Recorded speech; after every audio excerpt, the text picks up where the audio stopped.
I'm in a weird mood today, Nick. Just gonna warn you. Uh-oh. Why are you weird? Don't know. Just feel weird. Well, you're older, you're wise.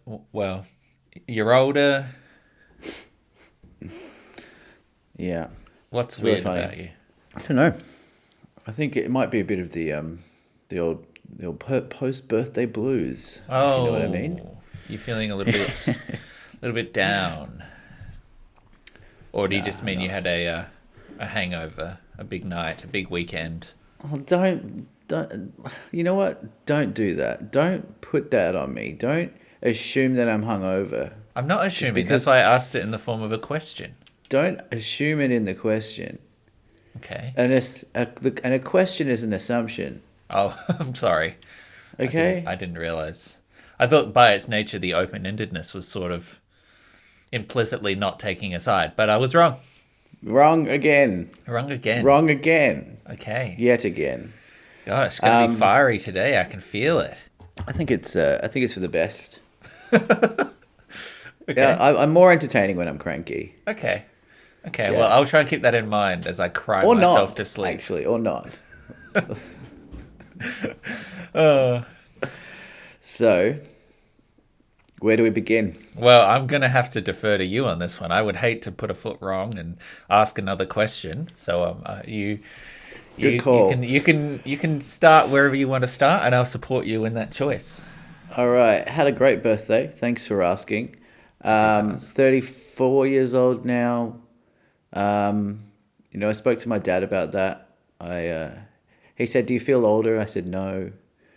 And we kind of talked about, age and feeling a certain age versus being a certain age. Yeah. And so I've been kind of reflecting on that. I said to him that, the older I get, the younger he and my mum seem.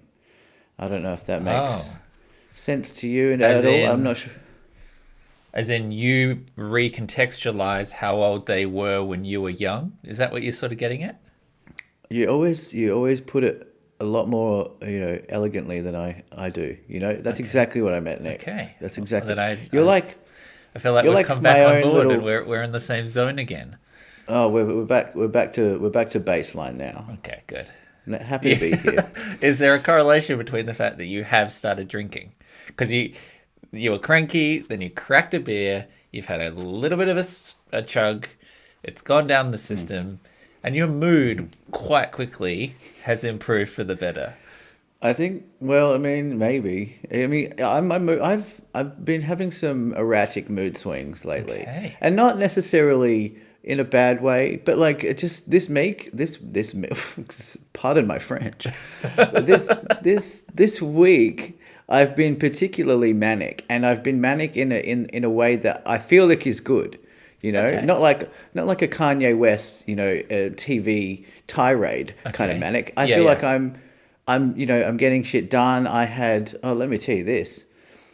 I sold I shouldn't really say what it is because it was a gift. I sold a gift. As you know, I'm in the process of moving overseas indefinitely and selling literally all my crap. And some of those things, I'm sorry to say, are just gifts that I can't bring and I can't really be bothered to store. I don't So- think that that's rude, No? No, you're going overseas. You're in a big life leap, Unless I gave it to you, at which point, fuck off. No, I don't think you've ever given me a gift. Oh, But I think... Oh, are you sure you Yes. want to walk that path? You sure you want to I walk don't down know, that actually. path, or do we want to just slowly back away from the edge of the cliff? A lot of confidence in that. I'm gonna do that. I'm gonna back away. Okay. It is I who is not the gift giver. Yeah, potentially. you've mixed us up. Yes, you're selling Anyway. things. You sold a thing. Sold a thing, but I sold this one particular thing to a very old man, and it was to do with space. And I ended up at like 9 p.m. on a Thursday, just having a 20-minute. I invited this old man. He must have been 85. Invited him in for a chat because we were doing the deal outside in the cold, in the freezing cold.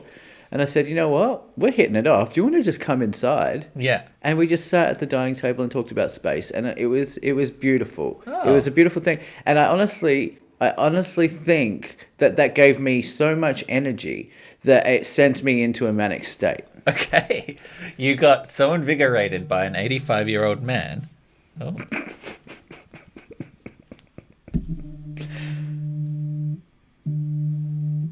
Emergency alert. Really? Yeah.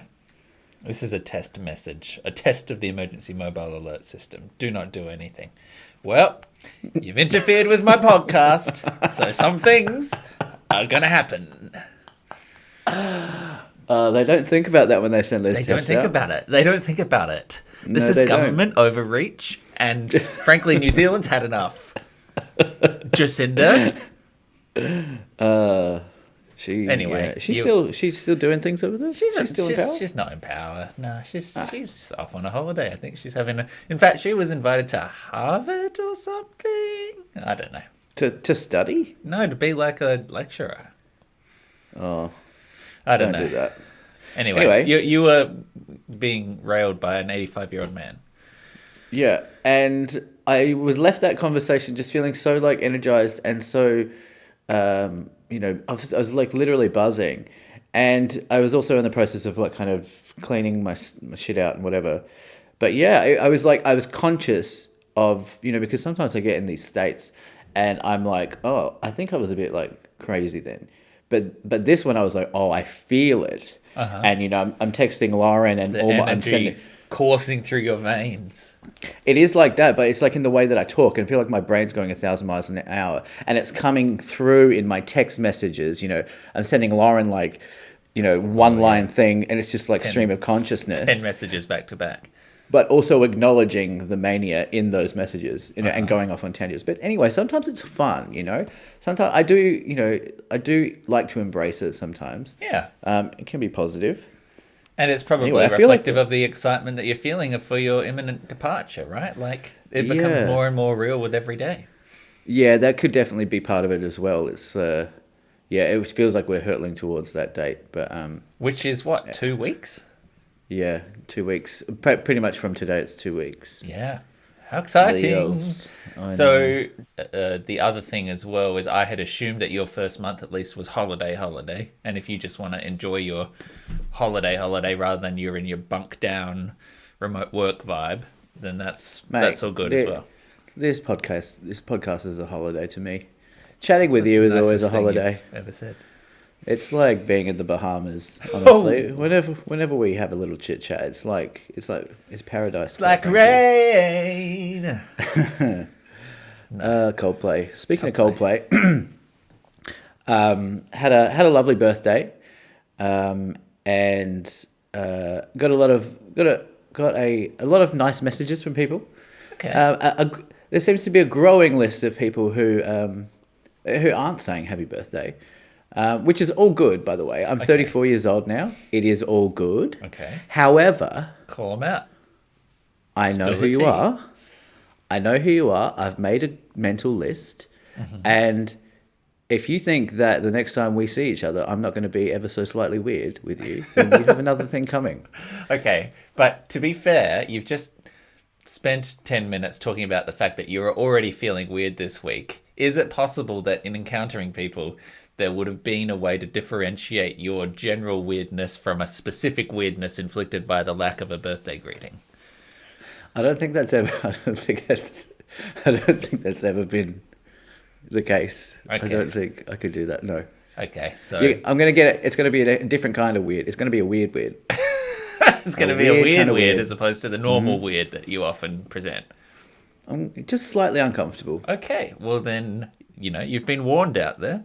If you didn't say happy birthday, well, here's a question. And I'm sorry to put my foot in it by asking questions, but here's a question.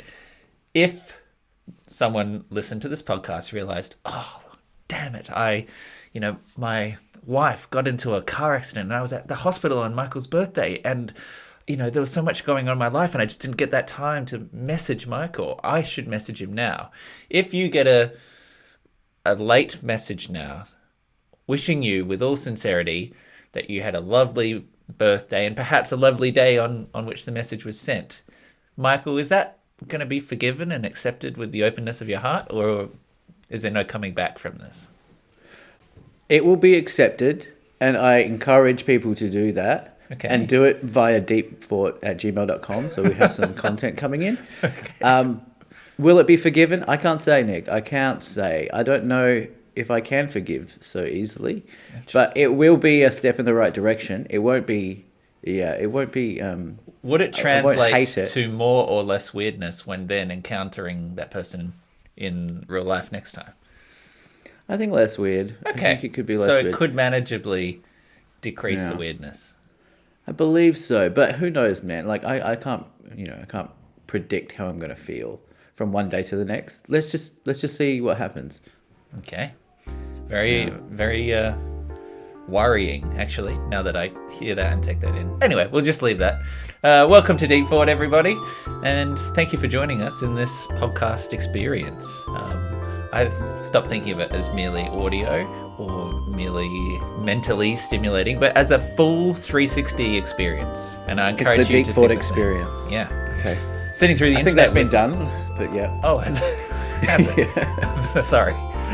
Sitting through the internet with me, my friend Michael, no longer bound for Melbourne, but off on an international adventure. That's right. Yep. Hi. Hi. Good afternoon. Good Kia evening. ora. Okay, don't do it. Just don't. Just don't. Pretty And I'm classy Nick. touch. Hello. Pretty classy. Pretty classy. Got a minor update for you. Give it to me straight, big boy. Okay, I don't know that I can. Give it to me however you want. Okay, thank you. So you may recall from an episode or two back, I had my phone stolen and did a whole process of lodging that with the police and this, that, and the other. Well, guess who called me this week? The robber. The robber. The police. The robber's mum. She was very apologetic and promised that he'd come and drop it back off again. No, the police called me a month after I lodged the report, and they called up and they were like, "Yeah, so we're just opening this file, just starting to look at this." It has been literally a calendar month since I lodged the report, and they're like, "Okay, let's start to have a look at this." So any hopes of them maybe heading to where I'd last see them exiting the driveway and making a left-hand turn, No. dashed. I don't think they're on there. I don't think they're hot on the trail.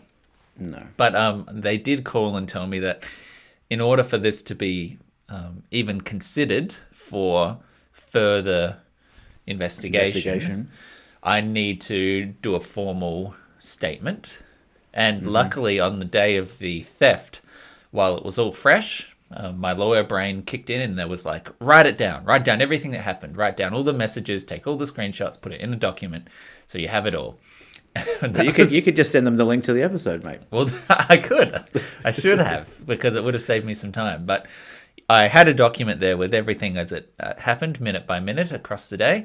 And I transferred that into a witness statement and sent it off. And they said that basically Facebook Marketplace thefts happen so frequently that they just tell people don't ever use it and we won't investigate it.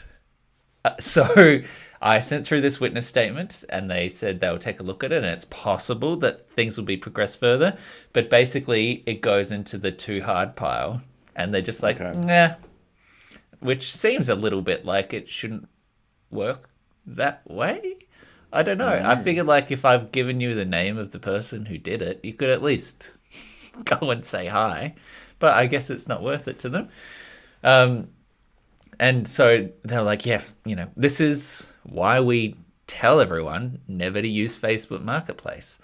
I was like, oh, well, I didn't see any of that messaging or campaign wherever it was. And she said, legitimate, this is word for word what she said. Well, you should like us on Facebook because we post about it all the time. Oh my god. No sense of irony at all. Completely deadpan. And I was like, wow. Okay, that you have to appreciate funny. That's ironic. I actively said it to her. And she's like, yeah. But no, follow us on Facebook and then you'll get all of the messages about don't use Facebook. No. I was like, so God, that's hilarious. Yeah, not going to expect. But what's their stance on like Gumtree and eBay? Like it's the same thing. I think that they take those as, like over here, it's Trade Me is the equivalent, where you have to have a registered profile and you have to pay to, bid and do all of that sort of money exchange process through the service rather than like hand over cash in person. And I think they don't mind that because it's slightly more secure. I don't know. Not sure if that makes sense to me, but whatever. Does Facebook help you out in this regard? I was thinking about this. It is absolutely fucking impossible to find any way to communicate to Facebook itself. It is just impossible. You can't even report like a problem with the sale. It just goes through an automated bot service. You can't write any information. You can't be like, this person is a thief and he assaulted me and stole my phone. There's no physical way to do it. So, yeah they just don't give a shit. Could try flicking Zucks a message on Instagram, maybe? Maybe. Do you think Zucks is on Insta? Yeah. Okay. Well, maybe I'll try that. Yeah. Well, that's a nothing up. Well, it's an interesting update, but I'm sorry, it's like a nothing non-event. Will happen. Yeah, I had moved on, and now I can just encourage people not to use Facebook Marketplace, the thing which you just talked about using all week. Literally have 12 things listed on Marketplace right now. Well, okay. I hope that they're all mentally invigorating 85-year-old men who you can meet at 9:00 and talk about space, and not thieves. Yeah. Yeah, I really got the good end of the stick. You drew the lucky straw, yeah. Yeah. Oh, I didn't finish my speaking of Coldplay thing, but probably whatever. Okay. No, please do, and I'll... No, well, I just wanted to say that so for it wasn't really for my birthday. It was kind of a group of us, a group of 6 friends of us. We went to we booked an Airbnb last weekend down kind of an hour and a half outside of Melbourne. Yeah. In like a beautiful kind of isolated part of Victoria. Are we talking like Mornington, like beachy? Are we talking forested? Or what are we doing? It is down Mornington Way, but it's a place called Bass, which is kind of it's a bit more remote than Mornington, and there's like a body of water, but it's not a lake. It's not really a beach. Waterfall. No, it's not that. This is kind of it's flat. Fish tank. Not a fish tank. How is it flat but not a lake? Well, I think technically is it like it's sea, part of it's ocean. You know how Melbourne has that kind of bay area, and when you go to the beach, it's like just kind of flat water. I guess it's the beach. Okay, you went to the beach, but there's no sand. You went to a rocky beach. Though. It was no rocks. There was just kind of shrubs and then water. It was weird. Anyway. Wow, a scientific discovery. Someone invented a beach with no in between. Yeah, it's just kind of land and then beach. Land and then sea. Yeah, so you went to the sea. I guess. I don't know. Anyway. There's no way of finding out. No way to find out.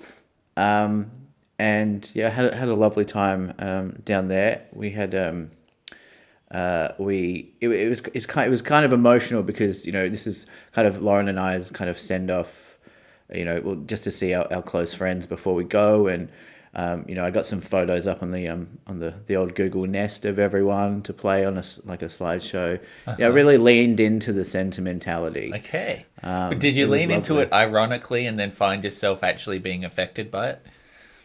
Oh, well, it's not ironic because I'm a very sentimental person. Okay, so it was completely sincere. Yeah, completely sincere. Wow. And people do get into it. People like to see photos of themselves, and there's some silly ones, and then there's some like, oh, remember that, and then so that's nice. It's it's kind of it's nice to lean into. The older I get, I feel like I'm leaning into that kind of sentimentality a bit more. I'm also just getting a bit like more emotional, I think. This week, or just as you age? As I age. Yeah. I think I told you that. Over New Year's I was tearing up over Celine Dion or something. Sure. Yeah. Well, Celine Dion, you should tear up over her. Like, what is it? Still body syndrome or whatever.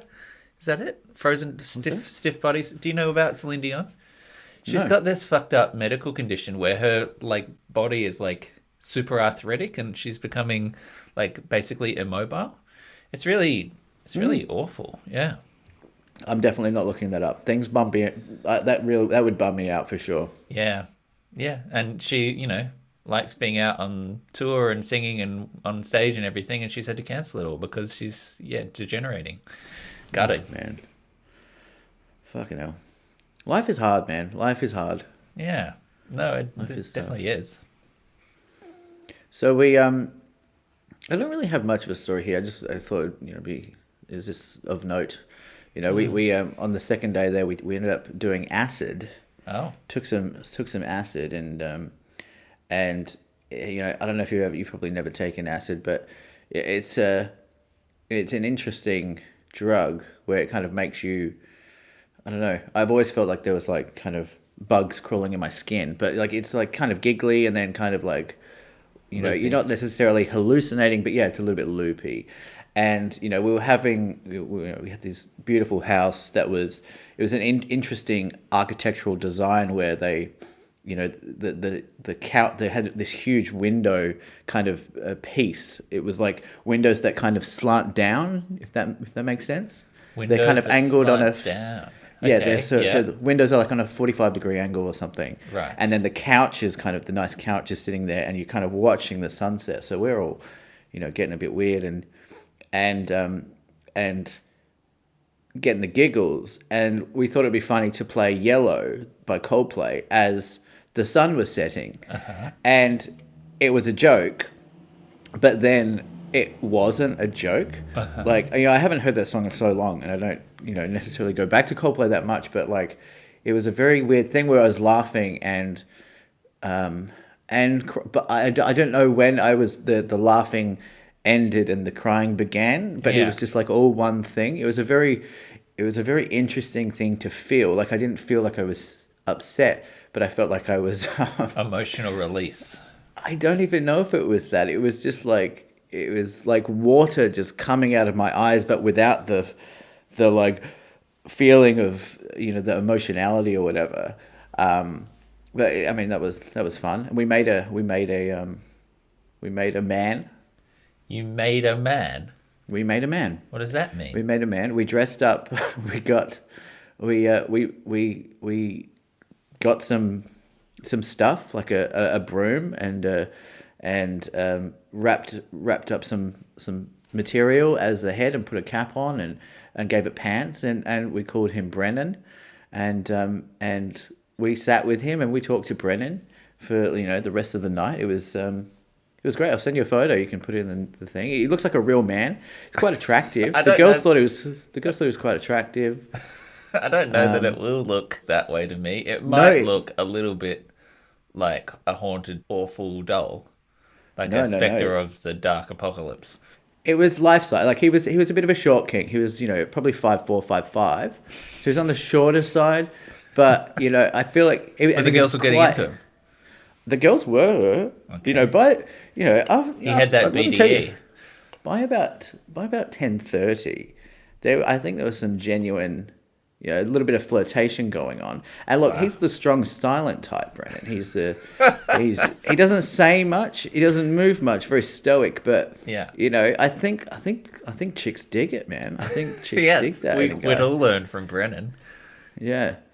So that's about it on the old retreat. I just thought that'd be. And do you think that there's any correlation between all the acid you took on the weekend and your strange mood this week, or is those are two separate? I don't think that's any. I can't. No, I don't think they're related. Okay, well, no. We can keep exploring. Yeah. No, I don't really see a connection there, but well, I just thought I'd there you go. Just ask the questions. No. There you go again. I apologize. Well, it sounds like you had a good weekend, and I'm glad that you had a chance to see friends properly and spend time with them before disappearing, because, who knows when you'll be back, right? Yeah, that's right. Well, and when you're off on your tour, you might run into a Coldplay concept. They're all over the world tour at the moment. So, got a chance? I would go if I got free tickets, I think. All right, what do you got? I've done a lot of talking, I think. I have You should say things. it's just sort of like I guess it's technically like science news, but it's more just a discussion thing because I found it interesting. This report or study came out a week or two ago, and I just thought it might be something worth talking about. It is entitled Physical Attractiveness Bias in the Legal System. So this was a report put together by the lawproject.com.au, an Australian organisation, one assumes, basically exploring how physical attractiveness influences people's pathway through legal troubles, whether it makes you less likely to be convicted by a judge, whether it makes it more likely to be receiving leniency, whether there's any correlation between attractiveness of your legal defendant, like who your lawyer is, and how it interplays with juries and all that kind of thing. Positively? Well, positively or negative. This is the question that they were asking. They wanted to see whether there was any effect that attractiveness had on that result. And well, look, I'll just read it. Quote, when I started looking into this subject, I predicted a person's physical attractiveness would only have minor advantages. I was wrong. In fact, I was so wrong that in one study, the effects of physical attractiveness on judges were so influential, they find unattractive criminals 304.88% higher than attractive criminals. Surprising, I know. A second concern. Where is this being published? The Law Project. The Law Project is an initiative founded in 2016 by leading lawyer Rod Hollier for the purpose of arming Australians with their legal rights. The Law Project researches and publishes information written for the everyday person. Shout out to them. Shout out to them. So basically, I'll skip to sort of the key takeaways here, and then maybe we can have a chat about some of the various things, or chime up as if anything piques your interest. Mm-hmm. But physical attractiveness had a significant influence on judges' sentencing. The more unattractive the criminal, the higher the sentence. Conversely, the more attractive the criminal, the lower the sentence. The results of 3 studies show a minimum increase of 120%-ish and a maximum increase of 300% based on attractiveness. Attractiveness had little to no effect on a judge's verdict of guilt. So attractive and unattractive criminals were convicted equally, but the sentencing was different. Mock jurors generally sentenced unattractive criminals significantly higher than attractive criminals, but jurors don't actually determine sentencing in real court cases, so it's not really directly applicable. Generally, attractive people are perceived as more intelligent, more socially skilled, more appealing personalities, more moral, more altruistic, more likely to succeed, more hireable as managers, and more competent. Attractive people tend to have better physical health, better mental health, better dating experiences, earn more money, obtain higher career positions, are chosen for jobs more often, promoted more often, receive better job evaluations, and are chosen as business partners more often than unattractive people. So, look, there's a lot to jump into there, and I don't know how much we have here to actually talk about it, but have you ever considered what a role physical appearance might have in the way that you're treated in a legal context? Well, yeah, I mean, first of all, pretty good news for a couple of studs like us, Nick.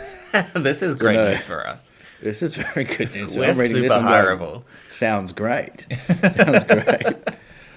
I do wonder about this all the time. I wonder if I view attractive people as more competent or whatever. I genuinely don't think that I do. You know what I do? It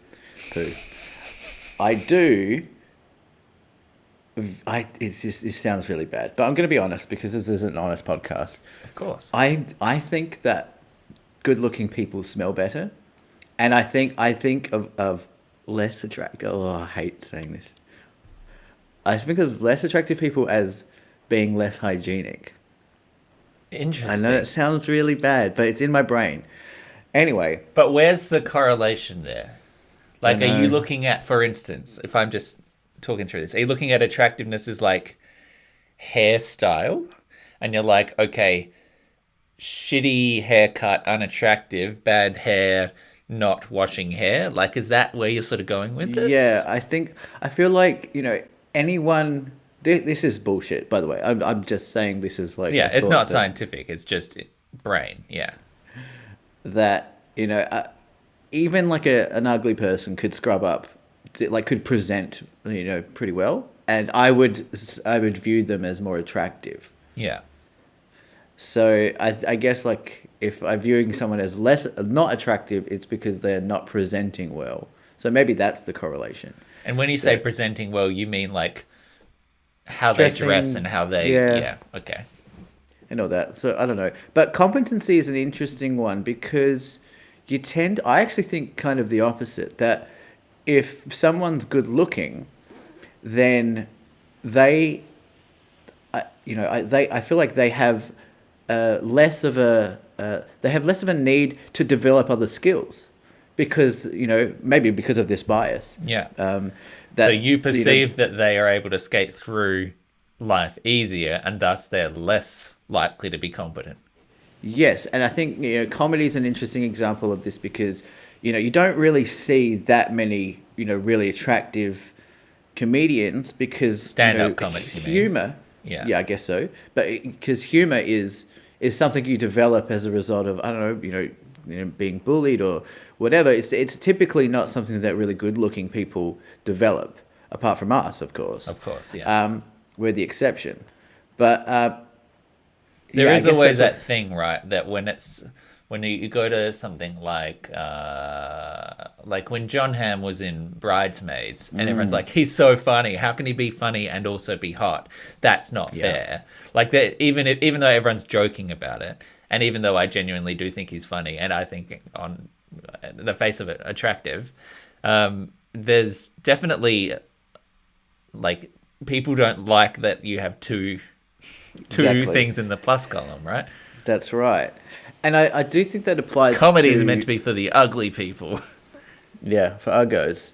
I do think that as well, that like even if you're talking about like I don't know, maybe a managerial role in an office, or I guess CEOs are a bit different. You kind of want a good looking CEO, or at least someone who looks decent. But that depends on the industry as well. Because if you go, I think interestingly, like tech is its own thing, right? Like if you were to say, like have a computer problem and you walked into the computer repair store and you saw a guy with a shitty haircut and ill-fitting clothes, your brain, I bet you, would say, this guy can fix my shit. That's my guy. Yeah. This is my guy. This guy knows what he's talking about. And if there was fucking John Hamm there behind the counter in like a tight polo top and he was like, yeah let me defrag your system for you. Yeah, I'll get into the... You would be like, is there anyone less attractive here? Can I get someone who lives inside, please? Not plays football. Someone who hasn't seen the sun in, a few months. Yeah. And I think, just to follow through that thought, my point there was that a CEO of a tech company dresses like a slob, right? Like Mark Zuckerberg just sort of looks like a general dickhead. He doesn't wear suits and when you see him in a suit, you're like, what are you doing? Yeah. I mean, it's like, but that's become its own fashion, which is kind of, led by, Silicon Valley. It was like, Steve Jobs kind of maybe started that, and then it became like, oh, that's how, like the less you dress, kind of almost they want it to correlate with, oh, he's not even trying with his dress, that means he's so powerful, more so important. Rich. Yeah, he's so powerful that he doesn't need to put any effort in. But the other thing is that I think there's a gender disparity between this as well. I think it's so different for women than it is for men. Yeah. I think good-looking men can probably get away with a lot more, and maybe not get away with, but like it might help them a bit more. I do feel, and this is just kind of an intuitive guess, that it could be difficult for attractive women for a couple of reasons. One, just sexism. And constant just trauma of shitty guys, just and not being able to go anywhere in the world without having your appearance commented on. Sure, but also from other women. I think Sure. that women can be quite mean to each other. Like, well, attractive women can be brought down a little bit, or at least attempted to be brought down by other women out of jealousy or whatever, or just thinking, oh, she's, she looks like this, the men like her, whatever. Yeah. She must be a bimbo or whatever. I think so. There's a little bit of that sentiment potentially floating around. So I do think it is more difficult for beautiful women. Well, let me follow up on that, because there was a section in this.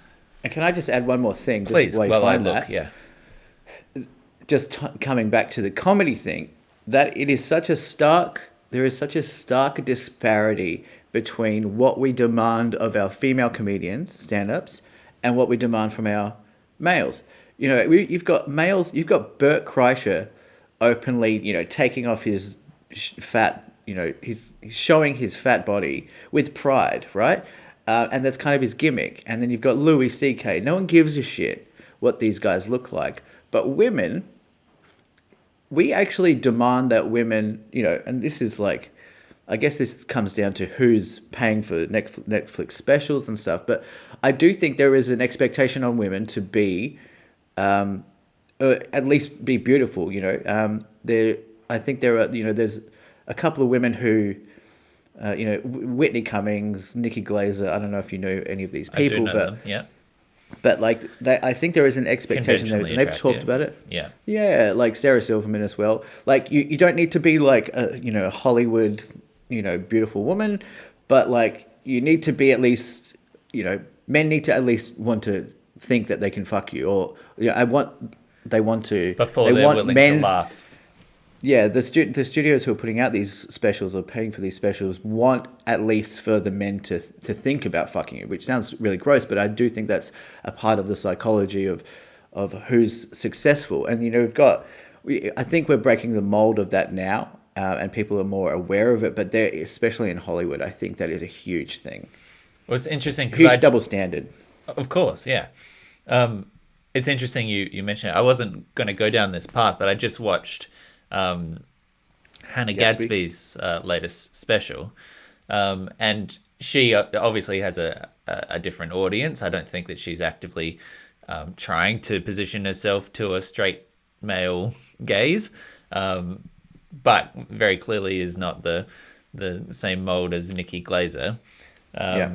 And her special, which I just watched, the third one, which I found fucking hilarious, and I'd be curious if you watched it, what you'd think, was one of the more consistent hours of like just any gender comedy that I've seen in a while. And she very much is not fitting into any of those molds, quite proudly. Yeah, I was thinking about her when I was saying that, and I do think that there are more examples of it now. But yeah, I guess her audience is a huge part of that. Because she is probably, I would hazard a guess that, at least 70% of her audience is women. Yeah. And, I would say 70% of them at least is lesbian. Like, it'd be even a higher proportion of women, I'd say. I didn't want to say it, but yeah. Well, she says it in the special, yeah. Oh, does she? Okay. Yeah, it's one of the discussion points that she has. Okay. I genuinely, I think, like, that is a good comedy special that you can enjoy with literally no politics. Like, the whole point of it is she got married and she's just talking about how she's autistic and got married. It's genuinely very funny. I would recommend it. Okay. Yeah, it's good to see that people are still pretending to like Hannah Gadsby. Oh, come on. No, she's great. But you're gonna bring something else up. Okay, yeah. So talking of women and attractiveness and career success, there is an attractiveness bias in the workforce generally.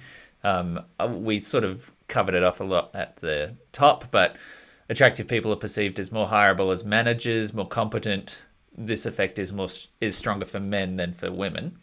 Attractive people are hired more often, promoted more often, found more suitable suitable, chosen as business partners more often, and have better performance evaluations than unattractive people. Attractive people are chosen for employment more often, even when the unattractive people have equal qualifications. So the other thing here is the effects of the attractiveness bias are decreasing over time. So it was stronger in studies conducted in the 70s and weaker in the studies conducted in the 90s, even though it was still there in the 90s. So it's reducing, but it still exists.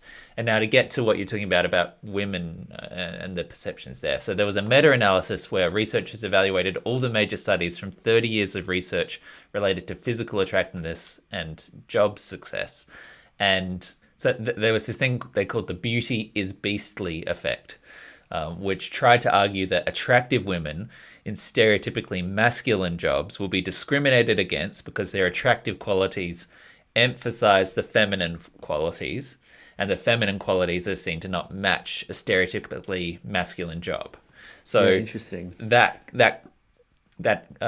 thing, beauty is beastly, it tried to argue that masculine women or unattractive women would be favored in jobs, say, like mechanic or something, which is stereotypically masculine.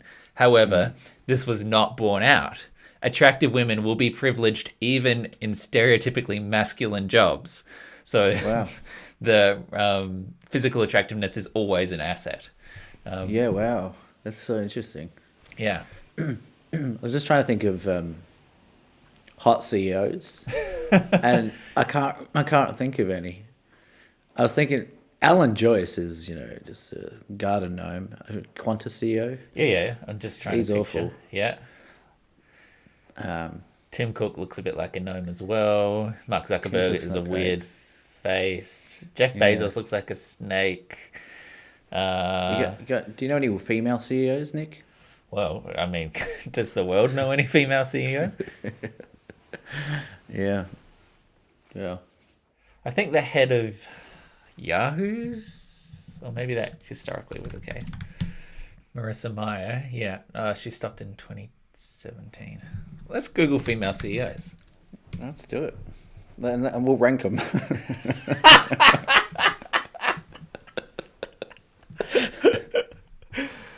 Oh, God. Okay, list of women CEOs of Fortune 500 companies. As of December 7, 2022, women were CEOs at 9.4% of Fortune 500 companies. I don't recognize just about any of these companies. It's Gotta work harder, ladies. Come on. Okay, so the highest position is a woman called Roz Brewer, number 18 of the Fortune 500, which is the Walgreens Boots Alliance. She's one of only 2 black female CEOs in the Fortune 500. Progress. I don't know how to end this story in a way that isn't weird. I think you just did it. Yeah. I can't believe I kind of baited you into. You did bait me into even. That. Yeah. I appreciate it. Well, you're welcome. Anyway, I do think this is a very interesting thing. I was thinking about like journalists, that attractive female journalists, but in an industry where you might be in front of the camera a little bit, so there's a bit of a media thing, but you're not necessarily front and center all the time.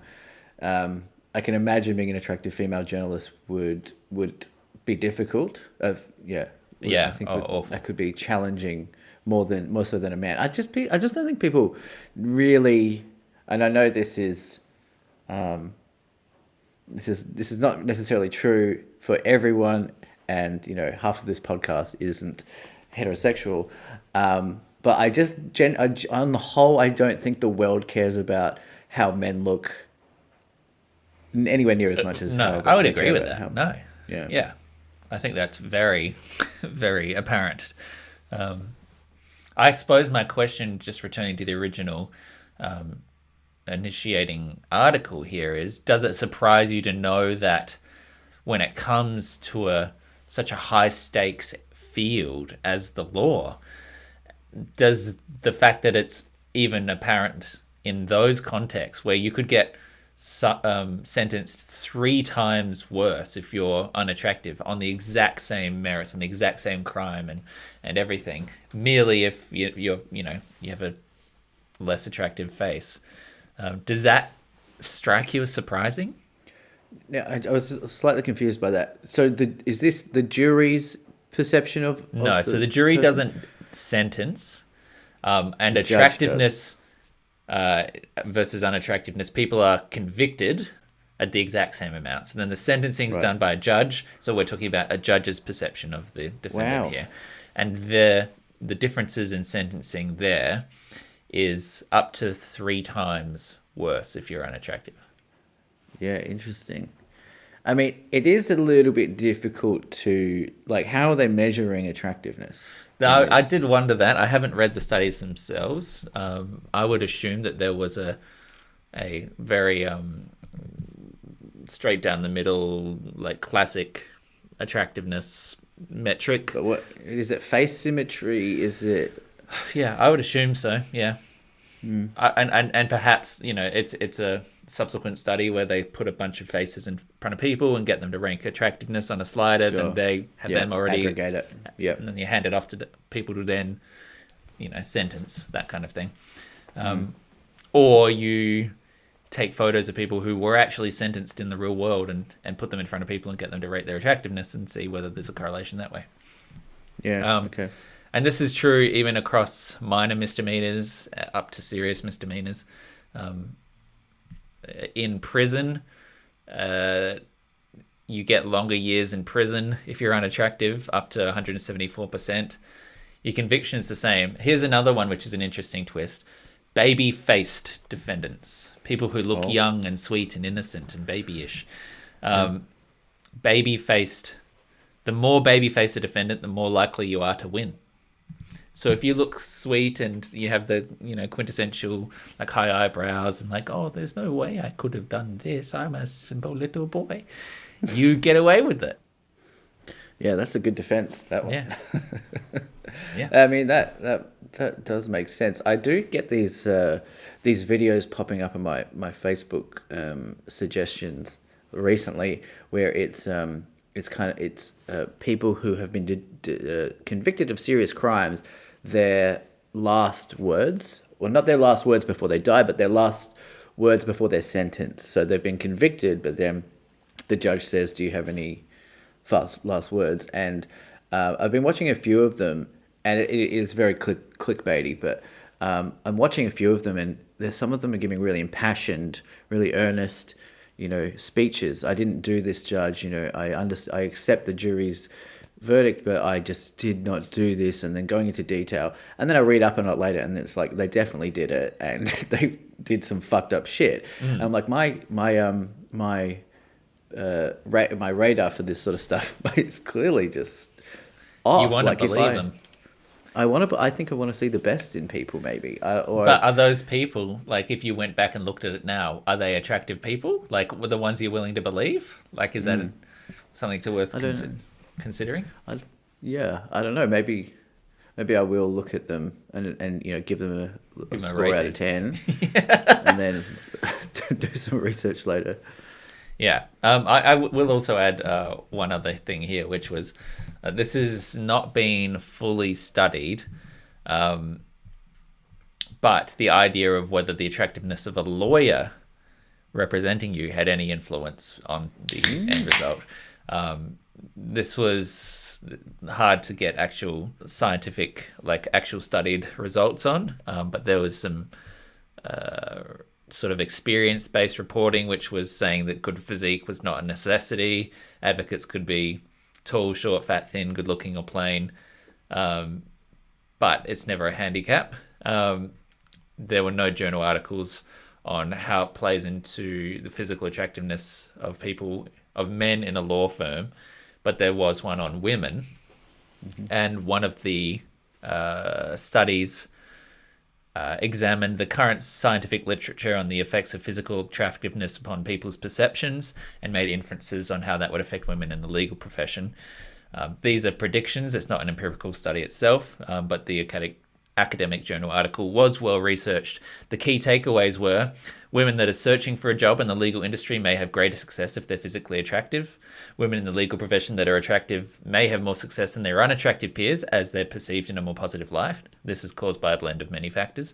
If a woman dresses sexily, she may be negatively perceived. Both men and women may perceive her using her body to get ahead. So, yeah, interesting. And if there was anyone listening who was a lawyer or, was related to us who had an input into this, I'd be very curious to know what their experiences had been and if they had any thoughts on it as a whole. Yeah. Do you remember Johnny Depp's lawyer? No, I didn't watch that trial. Oh, she was a smoke show. Okay, really ending this on a high. Very cool. I like to just undo all of our good Yeah, you were sounding just quite one. woke, and it's good to bring it back down to the... Bring it back, baby. Yeah.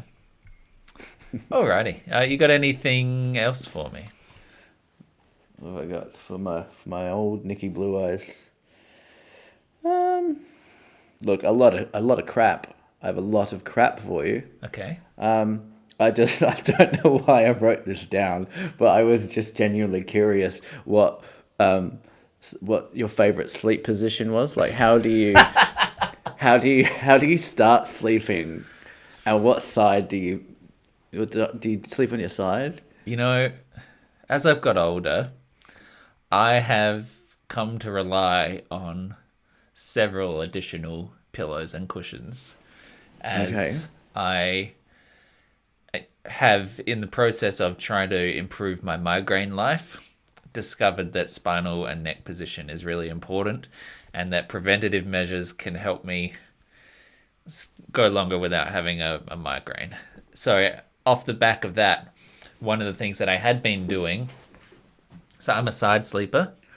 Yep. So I'm on the left side of the bed and I tend to face left outwards. And so when I would put my neck on the pillow, I had a tendency that my shoulder would sort of collapse in. So I sort of ended up like almost on Hunched my over on the side. On my stomach, but like neck out over my shoulder and putting a lot of like pressure and like tension on those neck muscles. Good. That can't be good. So what I now do is I have a side pillow and I also have a knee pillow. And so I have a pillow beneath the head, I have a pillow under the arm, and the pillow under the arm stops that shoulder from falling in so I don't twist over and contort and I actually sit on my side. And then I have one between my knees because it feels nice. And Feels good to have something between your legs, doesn't it? It's always pretty enticing. Yeah. Okay. But I asked the right guy, didn't I? You did. So, but that's only within the past year or so, I'd say, that as I've tried to improve my sleep posture, because my body was doing all kinds of weird contortions. You'd wake up in the middle of the night and you'd be like one arm over here and the legs around there and Yeah, I guess it also affects like your snoring as well. Because I'm kind of like a rotisserie chicken where I'm just like, I'll start on my right, go to my back, and then go to the left side, and then kind of just keep circling around like that. And I wake up and I do that. Dip. I mean, I'm not conscious, and I wouldn't ever think this in the moment, but there's a like a deep animalistic relief when you roll over in the middle of the night and you're like on the cool side of the pillow and the part that was compressed is now free and you're just like, oh yeah, this is good. This is what I needed. My body wanted a change and here we are. That's living, baby. I know exactly what you feel. I love it. That's life. Yeah, man. That's the good shit. That's how we do it. Yeah. Fuck yeah. A little bit of cool action on the bed. When you find a little pocket of cool on the bed. Cool. Oh, yeah. Stop it. I throw a leg out as well. Like I'll throw a leg out on top of the sheets, just completely nude from the knee down. Just soaking in that big cool air. Yeah, my feet run hot. So I've got to have the puppies out. Have the puppies out. Yeah. Well, I'm glad I asked. Great topic. Yeah. Great topic. I also, and I recommend this to everyone, I have a liter of water in a drink bottle next to my bed at all times. Yeah. Full liter. And I'll fill it up before I go to bed. And I will genuinely drink maybe 600 to 700 mils overnight. I'm guzzling that. Yeah. No, got to hydrate as you sleep. you sweat a lot when you sleep. Yeah. You eat a lot of spiders too, apparently. That's a myth, unfortunately. I'd love to eat more spiders because I don't get barely enough in my diet. But no, you can't rely on it overnight. Good source of protein. Yeah. Oh, I don't know if this is interesting, but I might just briefly say a weird thing that happened this week. So Put it in. over a week ago, Thursday before last, I went to a new masseuse who was recommended by my headache clinic. I get massages to loosen up my neck muscles and back muscles, which again contributes to the migraine stuff. Yeah. And I ended up going to this new person that was referred by the headache clinic because one of the concerns sometimes is that a masseuse who doesn't know what they're doing can fuck around with my actual sort of physio done treatment. So they want very specific masseuses to do it. So I went to this person for the first time, and it was average. And I didn't feel like it had greatly improved things, but it was okay at the time, and I did not enjoy it. And then on Saturday a week ago, I went for a small, like an hour drive, road trip down to a town called Akaroa outside of Christchurch. And then we came back on the same night, went again another hour on the way back. And then on the Sunday, the next day, across the course of that day, I started to develop this crazy back pain. And it sort of came out of nowhere and came on very slowly. And then by the afternoon, yes, I couldn't really tell. It was both. Like it was in one localized place, but it was definitely aggravated by certain movements and positions. Right. So I was trying to I was leaning on a foam roller. I was trying to ease it with like a spiky ball and, all my sort of basic muscular things, trying to ease it. And then over the course of the day, it just worsened and worsened. And then by the end of the night, I was in quite significant pain. Slept overnight. Sleeping often when you've got a sprain or some sort of muscular thing is often the worst part of it because you just lock into that position. And then the next morning I woke up in such agony. Wow. Went and had a shower, and hobbling like a 70-year-old, really struggling to just not move the back at all. Went and had a shower. And then either the sensory overload or the movement of reaching to wash parts of the body or whatever was so bad that I actually ended up yelping in just pure pain and collapsed to the bottom of the shower. And Casey came running in and be like, "What the fuck happened?" Oh my! You're on the floor. I was on the floor of the shower, just frozen, trying not to move as the waves of pain subsided. Dude. And so then we booked in a time with the GP. And they had a look at it and they were basically it looks like some sort of muscular or skeletal sprain or something like that. Probably a combination of you had a massage 4 days ago and then on the weekend you went for a road trip and you were just sort of sat in a position for a while that I don't know, just locked it slightly weird. And then it just slowly eventuated over that weekend. So I was just trembling because it was I was getting spasms in that spot and waves of radiating pain up and down the back. And so they gave me a couple of different meds. They gave me an anti-inflammatory to sort of gently soothe it. But they also gave me full-on muscle relaxant, to help sleep overnight because it was so tight and so tense in that spot that it was knitting into that sort of core of the pain in the middle of the back. And it was truly, really one of the least pleasant pains I've had in my life. Thankfully, it is eased over the past week and the drugs did their things really remarkably well. And, ended up able to go to the gym again by Friday, feeling much more like myself. But God, it was strange and it was very unpleasant. I don't recommend. Back pain is the worst. Back pain is shit. It's so integral to the infrastructure of your body that it ruins you. There's no movement you can do that doesn't involve it. Exactly, and it seems like it's such a common thing to happen as people get older. Yeah. It's so many people have back issues. Yeah. As you get older, it's If you're having them now, that's not a good sign. Yeah, I mean, that was the thing that annoyed me, was that, like, I do actually have a lot of conscious thought about my posture and my back position and everything, because it is one of those, again, just migraine notes that I'm constantly thinking of, like, how's my neck? Where's my position? Like, how am I sat? And so when it was still, like, out of nowhere, I have this crazy fucking thing. I was like, I went to the masseuse to try and improve things, and they actively made it, like, a week of pain. Yeah. Annoying. Do you complain? Do you complain in that situation, or? I mean, there's a sort of thing where it's like a causality question, right? Where you're like, I can't, like, what are you meant to do? Like, my doctor says this is your fault. Well, you know, if you had food poisoning and I'd, like, had a shitty meal and I knew that it had come on after I'd eaten, like, I could pinpoint it to the thing I ate for dinner last night, then yeah, I think you could go back to the restaurant and say, hey, don't give raw chicken to people. But yeah, with medical stuff, I don't know. Yeah, I mean, this is one of the few examples where it kind of pays to be a jellyfish. 100%. Do you know what I mean? Also, jellyfish are immortal, right? Like, they just live forever. Do they? Yeah, some of them just act, unless they're eaten, they will never die. They just don't die.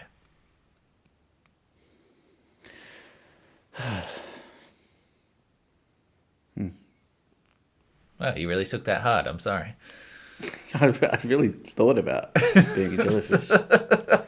Yeah, you really good. You went somewhere. Of thinking. You audibly went somewhere. I went to the sea. Yeah. Went to the deep sea. Do you know how they judge the spiciness of chilies? Scoville scale. Yeah. Do you know how the Scoville scale works? Do you know what the measurement of the Scoville scale is? Is it pain? Yeah, but do you want to know how they actually judge it? How they judge whether a, you know, ghost chili is super hot compared to this other thing? I would love to know that. Well, let's do a little bit of talk about that. So, this was invented in 1912, right? Very old system, and arguably one in need of replacement.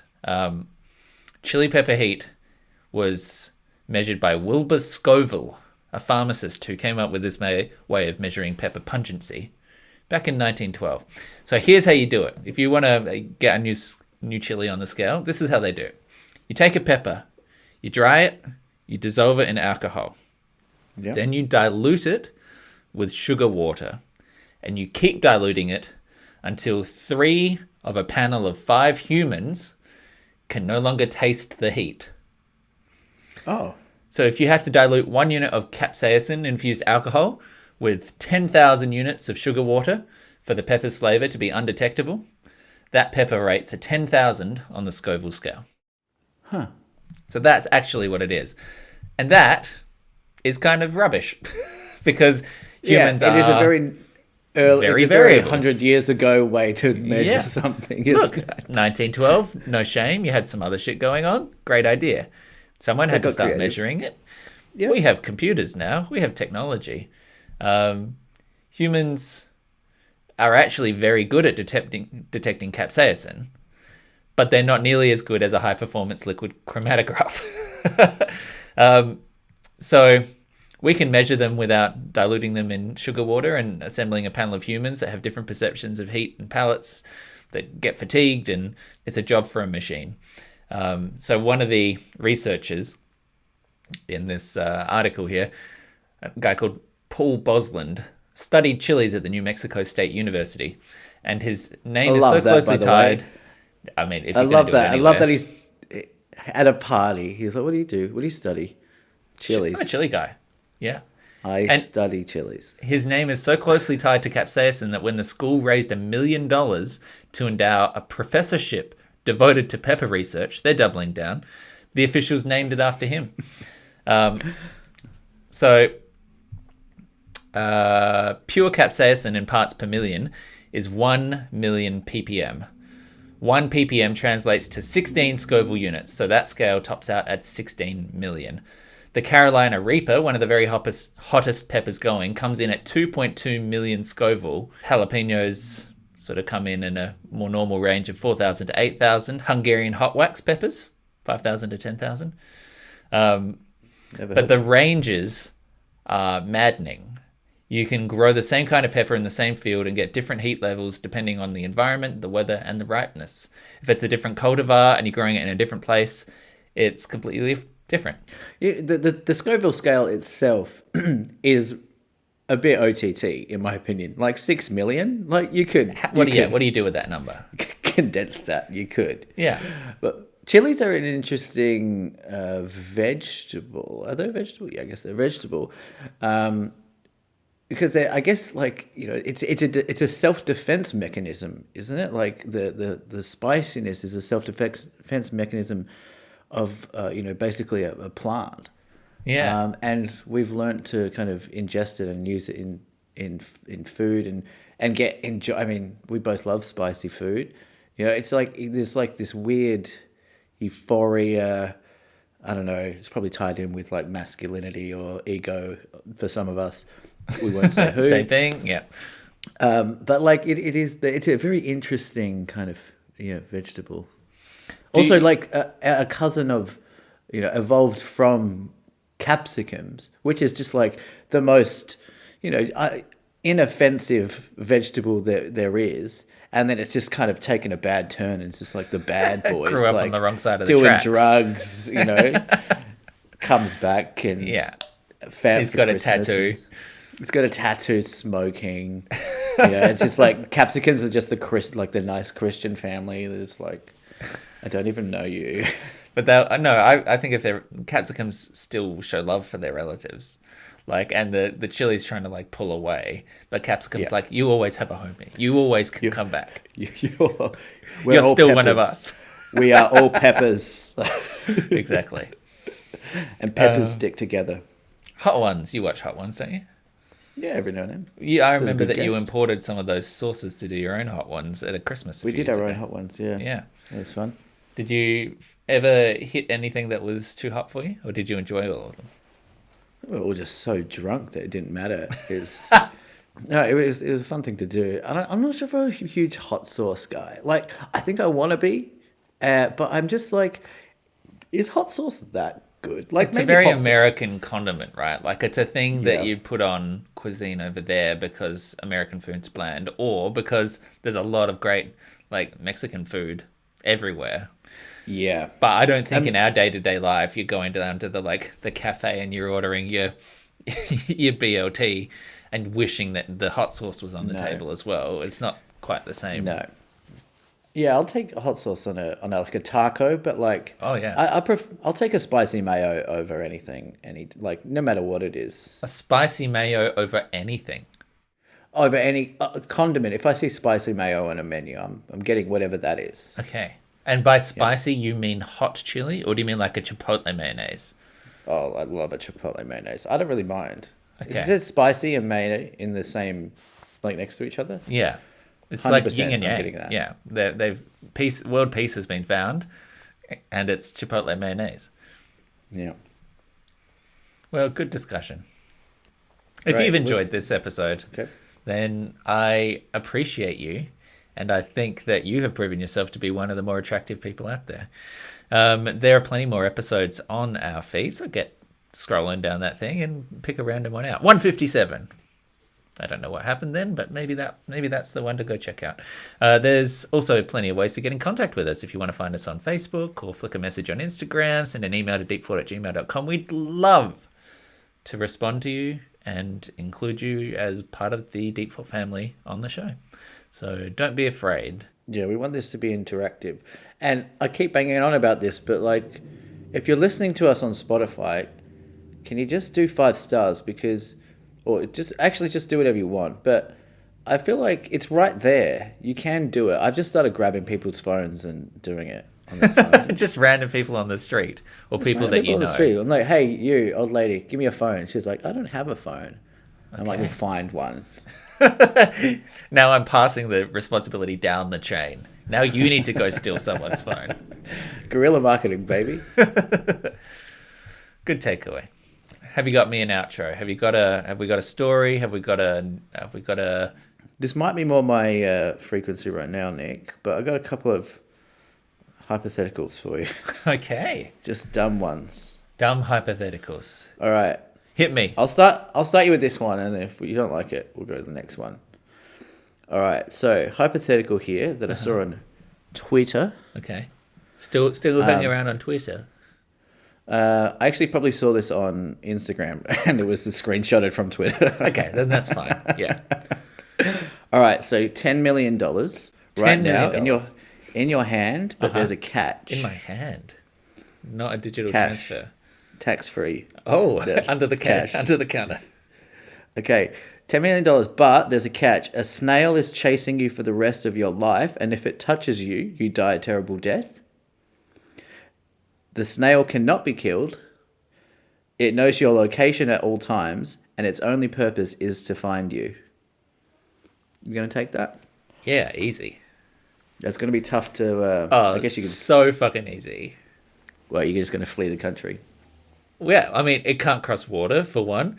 It's not like an immortal snail. Other people can touch it. It's just me that can't touch it. Just get someone to go put it in a box. Just go put it in a box and bury it in a field. And then I have $10 million. Like, it can't fucking go anywhere and it can't get through a box. It's not a ghost snail. Just get literally anyone else to pick up the snail and then I'll have $10 million. Okay, no, but the snail can't be killed. That's fine. Just lock it into a concrete booth, 6 meters under the ground. Pour concrete. Just literally pour it into a concrete foundation and live your life. It will be an internal torture. Alive. Like a step of like a multi-story apartment complex. Just pacing in snail jail. Yeah. Okay, but what if it was a bird? What It's about the same a bird? thing. No, you can't lock it up. What do you mean you can't lock it up? That doesn't... It's a free bird. The whole point of the snail metaphor, right, is it's very slowly coming after you. What kind of bird are you going to have that's like very slowly just walking, just like a menacing owl walking towards you on the ground? No, it can fly, and it can fly long distances, and it's looking for you, and it wants to touch you and tag you. And when it does, you die. That's a very different consideration now. Does that mean that I'm always like moving from sealed internal space to the next? House to house. Don't want to go out into the open air. I feel like it's the same thing. Just employ someone to catch a bird. Just get someone with a net. Just grab this bird for me. And then put it in a room. Birds can't open doors. This one can. Oh, God. It's got a very strong beak. Okay. You see. Very strong beak. Can smash windows. See, now things are getting interesting. Can it use lockpicks? Yeah. Oh, fuck. Okay. So I can't lock this bird up. No. And it's fast flying. What are we talking? Emu? You went to emu. The most non-bird bird that there is. I would say an emu is one of the birdiest birds there is. It's a huge fucking bird. It's more bird than just about any other bird on the planet. I don't consider emus a bird. It's more bird than a tawny frogmouth. How is that true? Because it's so much birdier. It's bigger. It's got wings. It's like a tawny frogmouth just looks like a stick.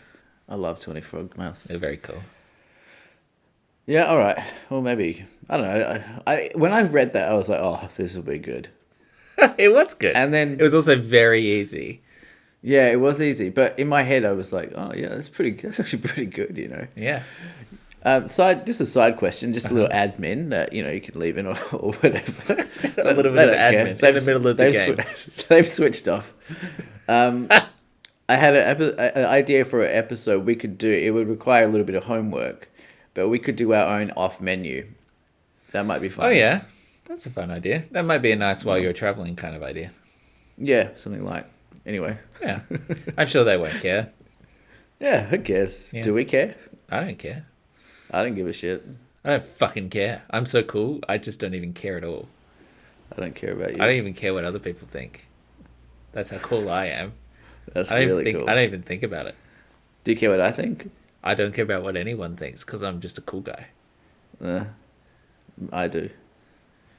I care what you think a little bit, but I didn't want to say it. Oh, that's really nice. What That's was your really next nice. hypothetical? All right, next one. just knocking these down, you know. Yeah. Next one. Would you? This is more serious. Oh, If you we might have done these in the wrong order. no, if you won the lottery, I'm curious to know how you would how you'd go about it. If you would tell anyone what you do. Well, it's one of those apocryphal things, right, where they tell you don't say ever that you won. Don't ever say that you won money, because then people come knocking, right? And they also say, like, immediately go and get a financial advisor and put them in charge of it all and lock it up and do that for 6 months before you tell anyone, and make sure that it's all looked after so that you don't waste it and lose it all. Like, take the advantage of having the money to ensure that you never have to worry about money again. Yep. But then I feel like if I like the people that I'm currently friends with and family with, I don't know that there's a way that you could suddenly have a shit ton of money No, and and hide not it. have it be apparent to Yeah. people. But I don't see you as someone who's going to be buying a car. Like, I don't think like Yeah. you'd go out and buy a flashy car. No. Well, you probably buy a house, maybe. Yeah, for sure. Yeah, I might do a nice trip, I guess. Yeah. But no, I'm not going to go buy... I mean, I guess it depends how much money we're getting. But I'm not going to go buy a yacht. Like, I don't fucking care about being a yacht person or something like that. Yeah. Well, let's say it's 10 mil to stick with, to make it consistent. 10 mil. 10 mil. Yeah. I mean, So 10 it's mil modest, is modest. It's not... but it is life changing. It's life-changing, but it is absolutely not fuck around and do whatever you want forever money. Because 10 mil No. is, you buy a few houses and then it's gone, Like, Yeah. so you still got to think about it at that point. I do have a fantasy of, like, obviously, of, like, winning the lottery, but, like, I just think it would be so great to, like, just never tell anyone, like, not even, I don't know, your parents, just... You wouldn't even tell your just- parents. I don't know, like, sometimes I fantasize about that. I won $10 million and my parents will get none of it. And just tell, well, I mean, Or do you want to be the anonymous charitable donor? well, Where it's that's like the other thing. someone has paid off your mortgage and you'll never find out who. But Michael's I got a don't cool think- diamond earring now. So Yeah. Spent a lot of it on the earring. yeah. I wouldn't be able to do that. I keep seeing these. If there's kind of a myth, but these videos. I don't know if you see them on Instagram or Facebook. I really just got to get off social media. I'm think so so. annoyed by it. But you see these videos of like these social experiments that people do, where they test like someone working at like some gas station in Florida, and they go, oh, I don't have any food right now. Can you buy my food because I'm hungry? And then they do it, and they're filming the whole thing. Ugh. And then they do it, and then they go, I'm actually super rich. Here's $50. And they're like, oh my God. I'm like, just do it. If you're going to be nice, just do it. But they need to film gross. it. I know, man. It's like, it feels so icky, and I can't stop watching them. And it's like it's like the worst part of humanity. That's like, so narcissistic. it's To so be narcissistic. like, not just doing a nice thing, but doing a nice thing and wanting random people on the Yes. internet to know and applaud you for it. Isn't that the Ugh. worst? Isn't that the worst? That's gross. I don't use TikTok and I don't like it, and also the Chinese government's spying on you. But anyway, there's a guy who goes around and asks random strangers if he can cut their lawn. Yeah. And he does it for free, and he just films it because it's very satisfying to watch. So, like a professional gardener go and tidy up the lawn. It is. And I find that quite nice. Yeah.